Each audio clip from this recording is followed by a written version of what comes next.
Hello students, welcome back to Sapphire Blue Chem Spark. Let us start our today's session, the chapter Periodic Classification of Elements. Previous session we discussed about the two of the periodic properties. One is atomic radius, the other one is ionic radius. Then effective nuclear charges later rules வழியா எப்படி determine பண்ணலாம் அதையும் discuss பண்ணோம். Following the periodic properties, today we are going to discuss about ionization enthalpy and electron gain enthalpy. Okay. So what do you mean by ionization enthalpy? Ionization. An atom is into its ion. அதுதான் ionization. ஒரு atom அயானா மாறுறதுக்கு தேவையான energy அதை நாம ionisation என்தால்பின்னு சொல்றோம். இந்த என்தால்பியை எனர்ஜின்ற டேர்ம்ல சொல்லலாம். Enthalpy energy both of them are similar terms only. Okay, இங்க ஒரு ஆட்டம்ல இருந்து ஒரு எலக்ட்ரானை ரிமூவ் பண்றது that is not an easy process.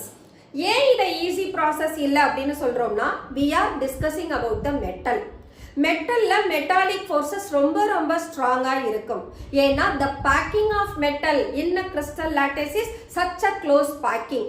அப்ப அதுல இருக்கக்கூடிய மெட்டல்ல இருந்து ஒரு எலக்ட்ரானை ரிமூவ் பண்ண முடியுமா அப்படின்னா it's a biggest question mark only. அப்போ என்னென்ன ப்ராசஸ் வழியா நாம ஒரு ஆட்டம்ல இருந்து எலக்ட்ரானை ரிமூவ் பண்ணலாம் அப்படின்னா first of all we have to remove the atom from the metallic crystal lattice. ஒரு crystal latticeல இருந்து ஒரு ஆட்டமை நான் ரிமூவ் பண்ணணும்னா then it requires atomization enthalpy. So crystal latticeல இருந்து நான் ஒரு ஆட்டமை ரிமூவ் பண்ணணும்னா அதுக்கு ஒரு எனர்ஜியை நான் ப்ரொவைட் பண்ணணும், அது atomization enthalpy.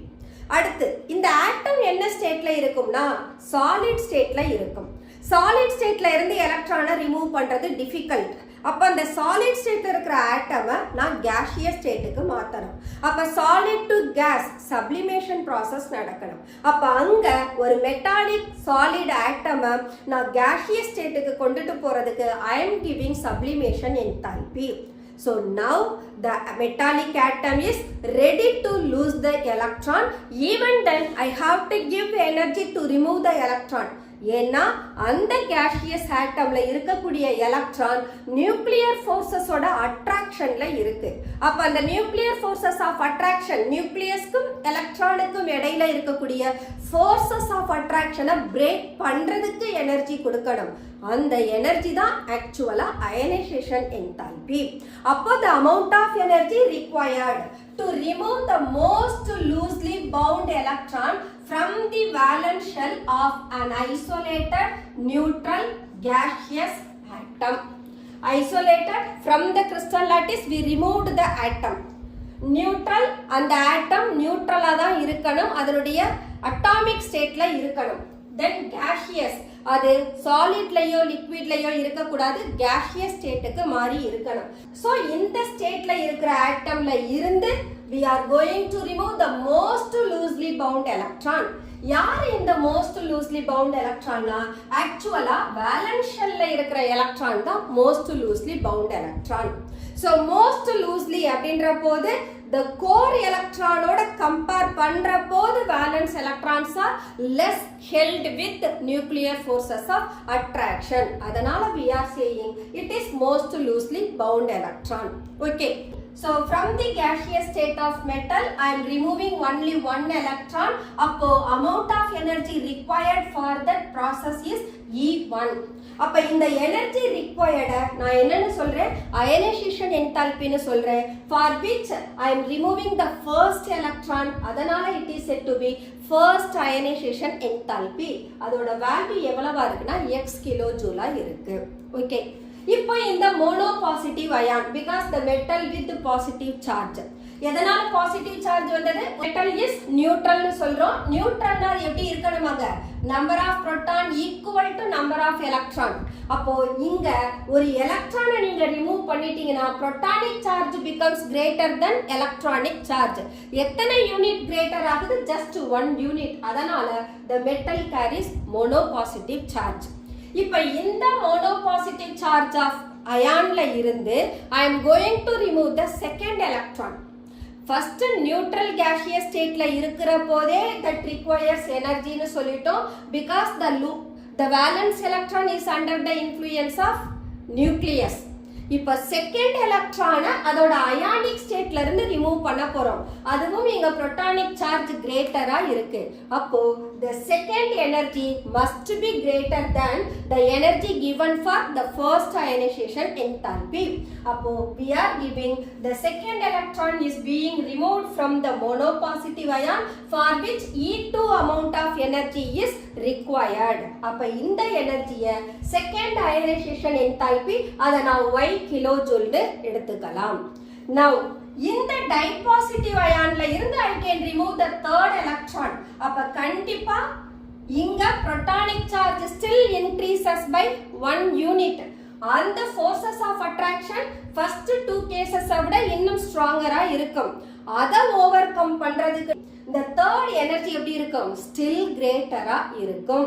அப்போ இதால வரக்கூடிய ionization enthalpy, that is the third ionization enthalpy is plus Z kilojoule னு எடுத்துக்கலாம். ஓகே, அப்போ அயனைசேஷன் என்தால்பியை நாம சக்சசிவ் ரிமூவல் ஆஃப் எலக்ட்ரானுக்கு எடுத்துட்டு போனோம்னா we can say the third ionization enthalpy is much greater than the second ionization enthalpy, which is than first ionization enthalpy னு சொல்லலாம். Okay, so this is what successive ionization enthalpy. இங்க ஏன் successive ionization enthalpy increase ஆகுதுன்னா because of the increase in nuclear charge and hence the forces of attraction also increases, therefore energy required to remove the successive electron is also increases. Now let us consider the periodic trend in ionization enthalpy. So periodic trend na we have along the period as well as down the group. Along the period left to right move பண்ணனும். அதே down the group அப்படினா top to bottom ல பார்க்கணும். Okay, the previous session ல நாம discuss பண்ண atomic radius ionic radius எப்படி discuss பண்ணோம்? Atomic radius along the period decreases. ஏன்னு கேட்டா effective nuclear charge increase ஆகுதுன்னு சொன்னோம். effective nuclear charge increase ஆகுறதுக்கு ரீசன் எலக்ட்ரான் ஒரே ஷெல் சேம் ஷெல்லில் போய் ஆட் ஆகுது.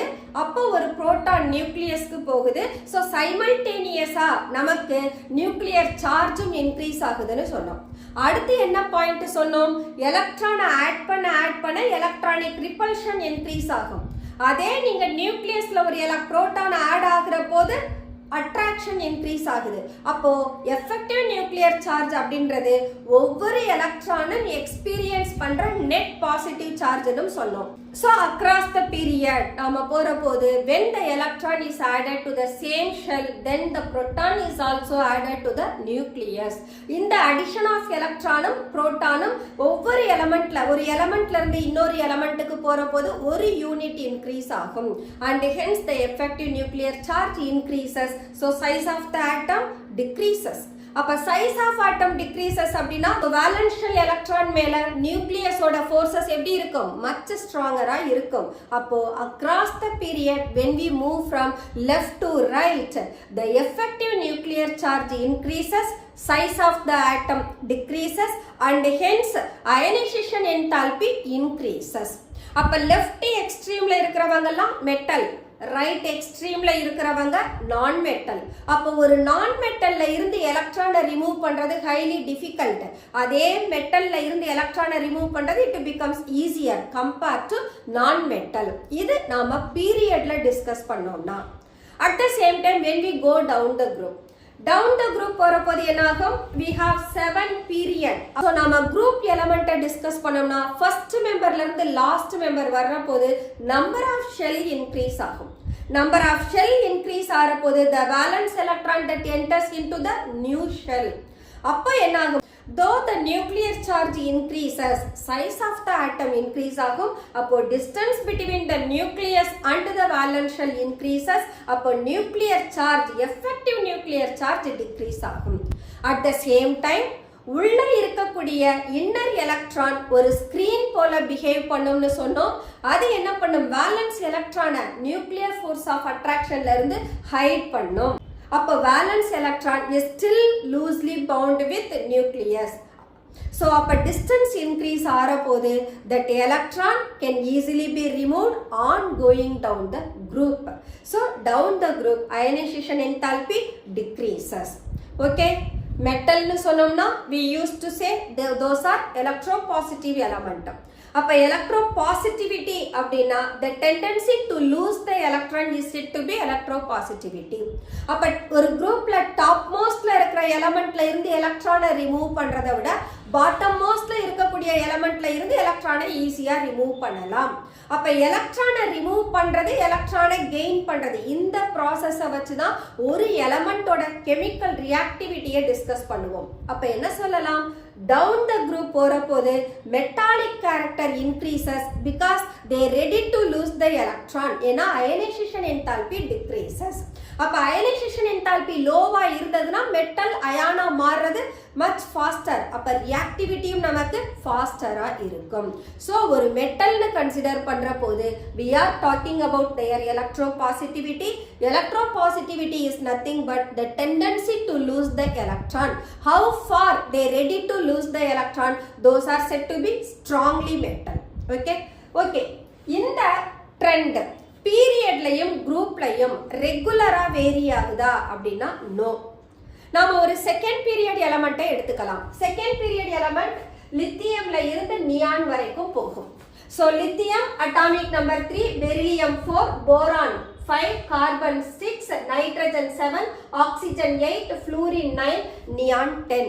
இந்த செகண்ட் பீரியட் எலிமெண்டோட கோர் யாருன்னு சொன்னா நமக்கு ஹீலியம் இஸ் த கோர். ஹீலியம்ல 2 எலக்ட்ரான் பிரசன்ட் ஆகி இருக்கும். Helium is the core of the element. அப்ப நான் என்ன பண்ணலாம், லித்தியம்ல இருந்து நியான் வரைக்கும் வேலன்ஸ் ஷெல் மட்டும் கன்சிடர் பண்றேன்.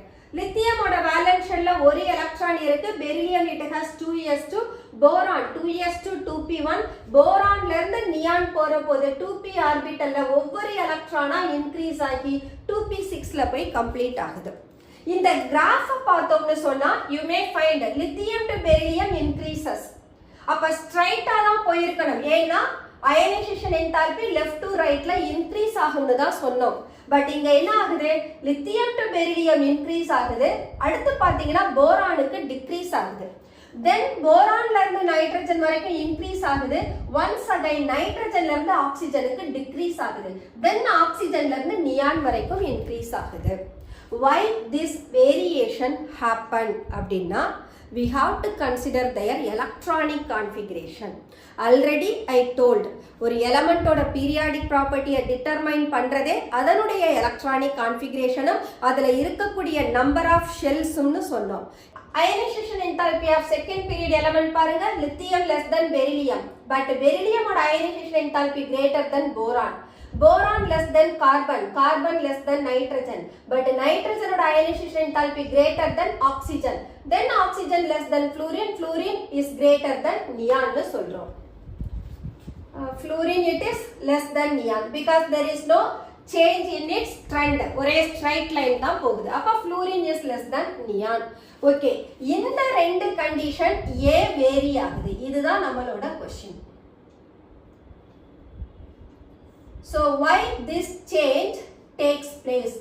Regular trend na lithiumல இருந்து நியான் வரைக்கும் அயனைசேஷன் என்தால்பி இன்க்ரீஸ் ஆகிக்கிட்டே போகணும். பட் இங்க லித்தியமுக்கு ஸ்மாலஸ்டா இருந்து பெரிலியமுக்கு வரப்போது கிரேட்டர் ஆகுது போரானோட கம்பேர் பண்ற போது. இந்த கண்டிஷன்ல we have to consider their electronic configuration. Beryllium electronic configuration is helium with 2s2.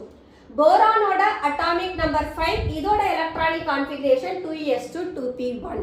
இந்த வேலன்ஸ் ஷெல்ல பார்த்தோம்னா here the beryllium it has completely filled 2s orbital. அதே இந்த 2p ஆர்பிட்டல பாத்தீங்கன்னா it is partially filled 2p orbital. அப்போ so to remove the partially filled electron less amount of energy is enough. At the same time ஒரு எலக்ட்ரானை completely field ஆர்பிட்டல்ல இருந்து remove பண்றதுக்கு that requires more energy. இது ஏன்னு கேட்டா this is according to Hund's rule. Hund's ruleல என்ன சொல்லியிருப்போம், we know that half filled and completely filled orbitals they have extra stability, and the extra stability nala we unable to remove the electron from the half filled and completely filled orbital. So inga reason இதுதான். அப்ப பெரிலியமோட ionisation enthalpy கிரேட்டரா இருக்கிறதுக்கு reason யாரை விட, போரானை விட கிரேட்டரா இருக்கிறதுக்கு reason we are removing the electron from the completely filled 2s orbital of beryllium. But in boron, the electron is being removed from the partially filled 2p orbital. That's why the ionization enthalpy of beryllium is greater than boron. Next case, யாருக்கு differ ஆகுது? Nitrogen, oxygen. Ionization enthalpy of nitrogen is greater than oxygen. இப்போ நைட்ரஜனோட electronic configuration பார்த்தோம்னா it is 7 2s to 2p3. Oxygen போனோம்னா electronic configuration 2s to 2p4.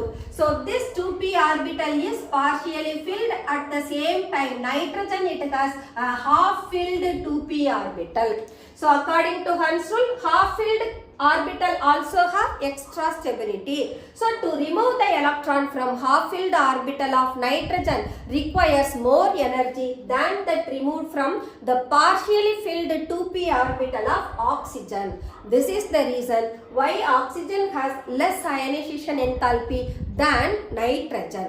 இது trend in second period. இதே நாம first group element எடுத்துக்கலாம். first group element எடுக்கிற போதும் there is no regular decrease.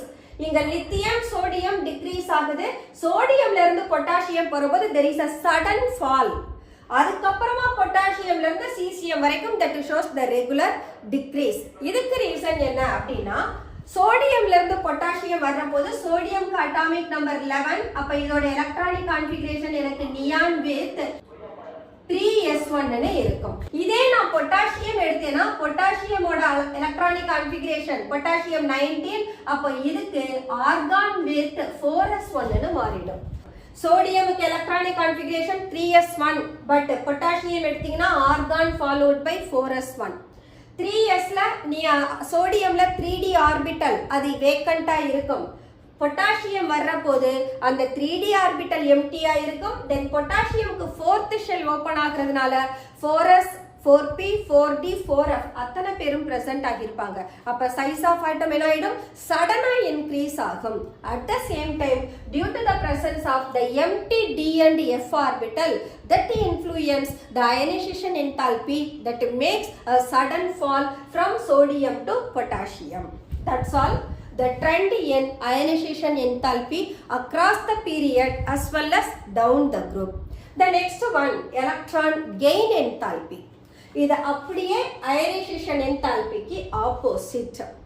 ionization enthalpy ஒரு நியூட்ரல் ஆட்டமா பாசிட்டிவ்லி சார்ஜ்ட் அயானா மாத்துறோம். electron gain enthalpy இதுக்கு இன்னொரு பேரும் இருக்கு, that is electron affinity. So electron gain enthalpy can also be referred as electron affinity. Affinity means more liking அப்படினு சொல்லலாம். Okay. So இங்க ionization enthalpy க்கு I said the amount of energy is required. At the same time நான் electron gain enthalpy சொல்ற போது I will say the amount of energy released. இதுதான் ரெண்டு பேருக்கும் இடையில இருக்கிற டிஃபரன்ஸ். So இங்க என்ன பண்ணேன்? எலக்ட்ரானை ரிமூவ் பண்ணேன். இங்க என்ன பண்ண போறேன்? எலக்ட்ரானை ஆட் பண்ண போறேன். ஓகே, எலக்ட்ரானை நான் ஆட் பண்ணணும்னா அங்க யார் அந்த எலக்ட்ரானை ரிசீவ் பண்றதுக்கு ரெடியா இருக்கணும்? நியூக்ளியஸ். நியூக்ளியஸ் ஆடட் எலக்ட்ரான் மேல forces of attraction exert பண்ணா மட்டும்தான் that electron can easily be added to the valence shell. At the same time நீங்க ஆட் பண்ற எலக்ட்ரான் வேலன்ஸ் ஷெல்ல ஆட் பண்ற போது வேலன்ஸ் ஷெல் எலக்ட்ரானுக்கும் நாம ஆட் பண்ற எலக்ட்ரானுக்கும் இடையில ரிப்பல்ஷனும் இருக்கும். அப்போ இந்த ரிப்பல்சிவ் ஃபோர்ஸஸ் விட நியூக்ளியஸ் கொடுக்கக்கூடிய அட்ராக்டிவ் ஃபோர்ஸஸ் கிரேட்டரா இருந்தா மட்டும்தான் உங்களால வேலன்ஸ் ஷெல்ல ஒரு எலக்ட்ரானை ஆட் பண்ண முடியும். அப்ப இங்க எந்த மாதிரியான லாஜிக் எடுத்துக்கணும்? the electron to be added must be attracted by the nucleus. அப்ப எலக்ட்ரானிக் ரிப்பல்ஷனை விட நியூக்ளியஸோட அட்ராக்ஷன் அதிகமா இருந்தா then the electron can easily be added to the valence shell. அந்த டைம்ல some amount of energy is released. அந்த எனர்ஜியை தான் நாம என்னன்னு சொல்றோம், electron gain enthalpy or electron affinity னு சொல்றோம். அப்போ the amount of energy released when an electron is added to the outermost shell of an isolated gaseous atom. இங்கேயும் அது அட்டாமிக் ஸ்டேட்ல தான் இருக்கணும், ஐசோலேட்டடா இருக்கணும், கேஷியஸ் ஸ்டேட்ல இருக்கணும். மோஸ்ட்லி நமக்கு நான் மெட்டல் அவங்க தான் எலக்ட்ரானை கெயின் பண்ணுவாங்க. அப்ப அதை நான் எலக்ட்ரோ நெகட்டிவ்னு சொல்லலாம். ஓகே, இந்த நான் மெட்டல் ஆல்மோஸ்ட் எனக்கு டயட்டாமிக் ஸ்டேட்ல இருப்பாங்க. அப்ப அந்த டயட்டாமிக் ஸ்டேட்ல இருக்கக்கூடிய மாலிகூல நான் அட்டாமிக் ஸ்டேட்டுக்கு மாத்தணும். அப்ப அங்க டிசோசியேட் பண்ணணும். இங்க எப்படி நான் அட்டாமைசேஷன் என்தால்பி பத்தியும் சப்ளிமேஷன் என்தால்பி பத்தியும் பேசணும், அதே போல நமக்கு கேஸஸ் நான் மெட்டல் எடுத்துக்கிட்டாலும் சோ அயனைசேஷன் என்தால்பியை பொறுத்த வரைக்கும் அயனைசேஷன் என்தால்பி ப்ரொசீட் பண்றதுக்கு முன்னால தட் ரிக்வயர்ஸ் அட்டாமைசேஷன் அண்ட் சப்ளிமேஷன் அதை டிஸ்கஸ் பண்ணோம். இங்க எலக்ட்ரான் கெயின் என்தால்பி வரப்போது மோஸ்ட்லி இந்த நான் மெட்டல் எப்படி இருக்கும்னா டயட்டாமிக் ஸ்டேட்ல இருக்கும். இந்த டயட்டாமிக் ஸ்டேட்ல இருக்கக்கூடிய மாலிகுலை நாம என்னவா மாத்தணும், அதோட அட்டாமிக் ஸ்டேட்ல மாத்தணும். இது கேஷியஸ் ஸ்டேட்லயே இருந்துட்டா நோ இஷ்யூ, இல்லைன்னா இவங்களையும் கேஷியஸ் ஸ்டேட்டுக்கு கொண்டுட்டு போகணும்.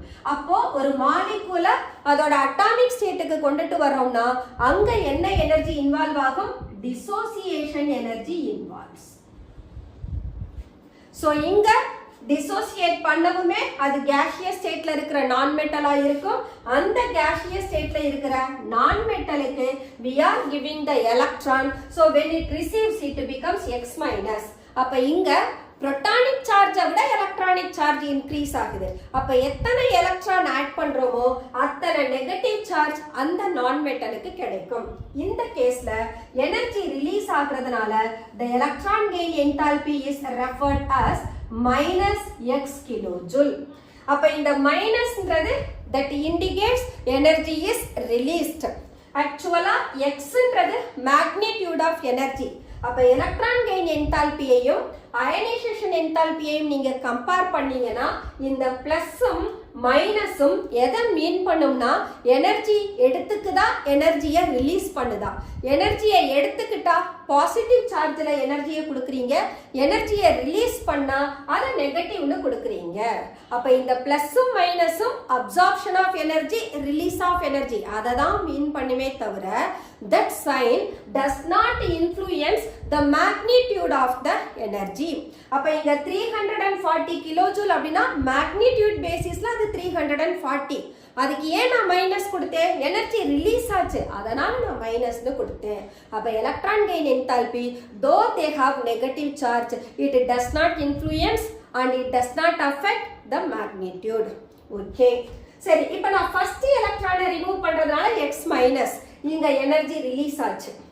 அட் த சேம் டைம் நான் இன்னொரு எலக்ட்ரானை இந்த மோனோ நெகட்டிவ் அயானுக்கு கொடுத்தேன்னா அங்க நியூக்ளியஸால செகண்ட் எலக்ட்ரானை ரிசீவ் பண்ண முடியாது. அப்ப என்ன பண்றோம்னா we are giving energy to force the electron to be added to the valence shell. அப்போ செகண்டோ தேர்டோ எலக்ட்ரான் கெயின் என்தால்பி நீங்க பாத்தீங்கன்னா அங்க magnitude of electron gain enthalpy பாசிட்டிவா மாறிடும். இது ரொம்ப ரொம்ப இம்பார்ட்டன்ட். அப்போ ஃபர்ஸ்ட் எலக்ட்ரான் கெயின் என்தால்பி மட்டும்தான் நெகட்டிவ் சைனோட இருக்கும். செகண்ட் எலக்ட்ரான் கெயின் என்தால்பியோ தேர்ட் எலக்ட்ரான் கெயின் என்தால்பியோ போனோம்னா அங்க நியூக்ளியர் ஃபோர்ஸஸ் ரொம்ப லோவா இருக்கும். அதனால நாம forcefully adding the electron to the valence shell by giving additional energy. அப்ப அங்க மேக்னிடியூடே பாசிட்டிவா இருக்கும். ஓகே, ஸோ இங்க பார்த்தோம்னு சொன்னா இந்த வேலன்ஸ் ஷெல் எலக்ட்ரான் ஹாலோஜனை எடுத்துக்கிட்டோம்னா அவங்களுக்கு 2p5 அதுதான் ns2 np5 அதுதான் அவங்களோட எலக்ட்ரானிக் கான்ஃபிகரேஷன். np5 இருக்கிற போது it needs only one more electron to turn it into np6. அப்போ ஒரு எலக்ட்ரான் கொடுத்தா போதும் ஹாலோஜனோட வேலன்ஸ் ஷெல் கம்ப்ளீட் ஆயிடும். அதே நாம 16th குரூப் 15th குரூப் ஆக்சிஜனும் நைட்ரஜனும் கம்பேர் பண்றோம்னு வச்சுக்கோங்க. ஆக்சிஜனுக்கு அட்டாமிக் நம்பர் 8, நைட்ரஜனுக்கு அட்டாமிக் நம்பர் 7. அப்ப ஆக்சிஜனுக்கு 2,6 இருக்கும், நைட்ரஜனுக்கு 2,5 இருக்கும். அப்ப they need 2 or 3 more electron to fill their valence shell. அப்ப இவங்களுக்கு டைநெகட்டிவ் சார்ஜ் வரும், நைட்ரஜனுக்கு ட்ரைநெகட்டிவ் சார்ஜ் வரும். அப்ப ஃபர்ஸ்ட் எலக்ட்ரான் கெயின் என்தால்பி மட்டும்தான் நெகட்டிவ், அதோட அடுத்த எலக்ட்ரான் கெயின் என்தால்பி நமக்கு பாசிட்டிவா இருக்கும். ஓகே, இப்போ இந்த நைட்ரஜனை நான் எடுத்துக்கிறேன். நைட்ரஜனுக்கு already I said nitrogen, it has atomic number 7, for which helium inert core 2s2 2p3. In the 2p orbital it is half filled. இந்த half filled elementக்கு நான் ஒரு எலக்ட்ரான் ஆட் பண்ற போது ஆல்மோஸ்ட் எலக்ட்ரான் கெயின் என்தால்பி ஜீரோவா இருக்கும் because of its stability. At the same time inert gases நான் எடுத்துக்கிறேன். inert gases எடுத்துக்கிட்டோம்னா அங்க எலக்ட்ரானிக் கான்ஃபிகரேஷன் ns2np6. அப்ப இந்த valence shell it is unable to receive any more electron. அப்ப என்ன ஆகும், நாம ஆட் பண்ற எலக்ட்ரான் நியூ ஷெல்லில் போய் ஓபன் ஆகி அதுல அகாமடேட் ஆகும். அப்ப ஒரு நியூ ஷெல் ஓபன் ஆகுறதுனால இந்த inert gases ஓட எலக்ட்ரான் கெயின் என்தால்பி எப்பவுமே பாசிட்டிவா இருக்கும். So half filled, completely filled ஆர்பிட்டலுக்கு எலக்ட்ரானை நாம ஆட் பண்ணோம்னா அங்க almost electron gain enthalpy close to ஜீரோவா இருக்கும் because of its extra stability of half filled orbital. Similarly, completely filled ஆர்பிட்டலுக்கு எலக்ட்ரான் கெயின் என்தால்பி பாசிட்டிவா இருக்கும் since the electron is added to a newly opened shell. That's all electron gain enthalpy. Okay, இதோட ட்ரெண்டை discuss பண்ணோம்னா இங்க ionisation என்தால்பிக்கு குரூப்புக்கும் பீரியடுக்கும் என்ன trend discuss பண்றோமோ same thing we have to write, but only the thing என்ன எழுதணும், ionisation என்தால்பிக்கு பதிலா we can say electron gain enthalpy ன்னு எழுத போறோம். but trend is similar. Okay, அப்ப ட்ரெண்ட் சிமிலர்னா என்ன சொல்லிரலாம், across the period from left to right electron gain enthalpy increases. Down the group electron gain enthalpy decreases. Reason, period la போனோம்னா effective nuclear charge increases, group la வந்தோம்னா size of the atom increases. Okay, இப்போ இதை நான் குரூப்ல நான் இந்த 17th குரூப்பை எடுத்துக்கிட்டு இதோட ட்ரெண்டை பார்த்தோம்னா there also we may find a certain irregularity. ஏன் அந்த irregularityன்றத 17th குரூப்பை எடுத்து டிஸ்கஸ் பண்ணலாம். fluorine, chlorine, bromine, iodine, astatine. ஆக்சுவலா கர்வ் எப்படி வரணும், இந்த டிசெண்டிங் ஆர்டர்ல தான் இருக்கணும். ஏன்னா டவுன் த குரூப்ல electron gain enthalpy decreases. But இது ஃப்ளூரின்ல இருந்து டிசெண்டிங் ஆர்டர்ல போகாம ஃபர்ஸ்ட் குளோரினுக்கு இன்க்ரீஸ் ஆகுது, தென் குளோரின்ல இருந்து ஆஸ்டடைன் போற போது தட் டிக்ரீசஸ். இதுக்கு ரீசன் என்ன அப்படின்னோம்னா fluorine is the first member of the group. அதோட ஷெல் பார்த்தோம்னா 2s2 2p5. அதே நான் குளோரினை கன்சிடர் பண்ணேன்னா அதோட valence shell 3s2 3p5. when the quantum number increases, size of the orbital also increases. அப்ப 2p orbital ஓட size 3p orbital size விட smaller. அப்ப அந்த 2p ஆர்பிட்டல்ல ஆல்ரெடி 5 எலக்ட்ரான் இருக்கு. இப்போ நான் 6th எலக்ட்ரான் ஆட் பண்ற போது அங்க இன்டர் எலக்ட்ரானிக் ரிபல்ஷன் கிரேட்டரா இருக்கும். At the same time நான் குளோரின் எடுக்கிற போது that becomes little bit larger as well as 3p ஆர்பிட்டலோட சைஸும் 2p ஆர்பிட்டலை விட larger. அப்போ எலக்ட்ரானை நீங்க 3p ஆர்பிட்டலுக்கு கொடுக்கிற போது அங்க எலக்ட்ரானிக் ரிபல்ஷன் மினிமமா இருக்கும். At the same time fluorine 2p orbital small size அப்படின்றதுனால எலக்ட்ரானிக் ரிபல்ஷன் அதிகமா இருக்கும். This is the reason chlorine it shows high electron gain enthalpy than fluorine. But chlorine la irundha astatine போறப்போது there is no much variation, that steadily decreases. Okay, so this is what we said, electron gain enthalpy of chlorine is greater than fluorine because 3p orbital is larger than 2p of F and hence electronic repulsion between added and the valence electron is minimum for the chlorine. இப்போ left side right side, left extreme எல்லாரும் நமக்கு metal, right Appar right கார்னர்ல இருக்கிறவங்க மட்டும்தான் நான் மெட்டல்னு பார்த்தோம். அப்ப நான் மெட்டலோட ப்ராப்பர்ட்டியையும் மெட்டாலிக் ப்ராப்பர்ட்டியையும் நாம டிஸ்கஸ் பண்ணோம்னா ஃபர்ஸ்ட் குரூப் எலமெண்ட்டை எடுத்துக்கோங்க. First group element lithium, sodium, potassium, rubidium, caesium and francium. அதே போல இது ஃபர்ஸ்ட் குரூப் எலமெண்ட். நான் 17th குரூப் எலமெண்ட் எடுத்துக்கிறேன் அப்படின்னா அங்க fluorine, chlorine, bromine, iodine, astatine. Okay, இப்போ இந்த ரெண்டு குரூப்போட ப்ராப்பர்ட்டியை நாம டிஸ்கஸ் பண்ற போது first group members are highly electropositive and 17th group elements are highly electronegative. Reason, இவங்க strongly metal, இவங்க strongly non-metal. But metalனு சொல்ற போது down the groupல போறப்போ ionization enthalpy decrease ஆகுது. அப்ப reactivity எனக்கு increase ஆகுதுன்னு சொல்லலாம். அதே non-metalல போற போதும் electron gain enthalpy decreases. But reactivity also decreases. ஏன்னா ஒரு எலக்ட்ரானை ஈஸியா அக்செப்ட் பண்ணாதான் அது ஆனையானா மாற முடியும். இங்க டவுன் த குரூப்ல அயோடினுக்கு less ready to accept the electron. ஏன் அயோடினுக்கு லெஸ் ரெடின்னு சொல்றோம்? Iodine is at the bottom of the group. அப்ப அயோடினோட சைஸ் லார்ஜரா இருக்கும். Distance between the nucleus valence shell also increases. அப்ப ஒரு எலக்ட்ரானை ஆட் பண்ற போது nucleus has to attract the added electron. அங்க distance அதிகமாறதுனால nucleus is less ready to accept the added electron. அதனால தான் reactivity down the group of halogenக்கு போறப்போ decrease ஆகுது. At the same time நாம ஒரு மெட்டல்ல இருந்து எலக்ட்ரானை ரிமூவ் பண்றது much faster, much easier compared to halogens. அதனால தான் reactivity of metalன்ற போது down the groupல increases. At the same time halogenோட reactivity பாத்தீங்கன்னா down the groupல reactivity decreases. This is why, because the electron to be added to the bottommost element is little bit difficult because of the distance, larger distance between the nucleus and the valence shell. That's all. The ionization enthalpy and electron gain enthalpy. So இவங்களோட definition பார்த்துட்டோம். இவங்க எப்படி பீரியட்லயும் குரூப்லயும் differ ஆகுறாங்கன்றதையும் பார்த்துட்டோம். End of the சாப்டர்ல இதை summarise பண்ணி ஒரு டேபிளா கொடுத்துறேன். அதை வச்சு நீங்க ஈஸியா ஃபாலோ பண்ணிக்கலாம். Okay students, we have to complete still one more topic, electronegativity and chemical reactivity. அதை following sessionல பார்க்கலாம். Until then, bye bye.